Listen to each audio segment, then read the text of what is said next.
The idea of becoming a Spiritan or pursuing a vocation outside of the married life had not struck me when I was younger.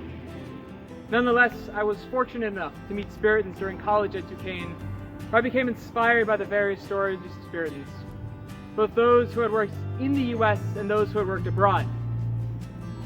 I suppose I was able to imagine myself doing the work of the congregation and finding a deep sense of purpose in it. In other words, it was imagining a life and a life to the fullest, using the gift of life we are given by the Lord to live those two greatest commandments. Thus, after some prayer and thinking, I decided to leave pharmacy school and join the Spiritans, beginning my pre-novitiate studying philosophy and healthcare supply chain management in the fall of 2016. Nonetheless, one's vocation journey does not end by entering formation. It only finds new context and new expressions. Thus, the reasons that you stay are never the reasons that you join. And indeed, this has not been without struggle. Not without times in the desert, especially following the grand jury report in August of 2018. Times of discouragement, where most souls are lost, as Lieberman says. My discernment thus has had to reach further and further down into the well in order to drink.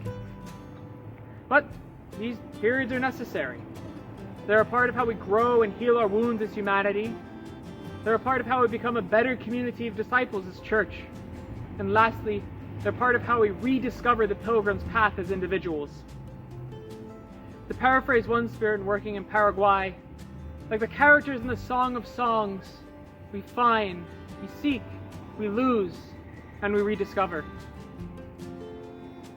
Ultimately, to climb the mountain of the Lord is no easy task, though it is a task that requires us being persistent, developing endurance, and above all, the love to which Christ beckons us.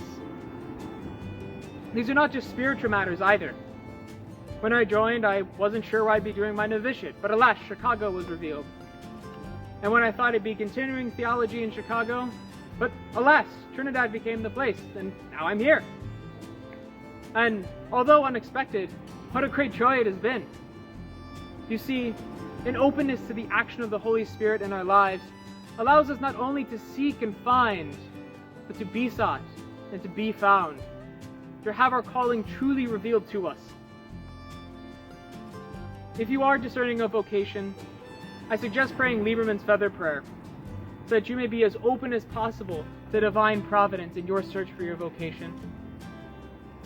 O Divine Spirit, I want to be before you like a light feather, so that your breath may carry me where it will, and that I may offer the least resistance to it.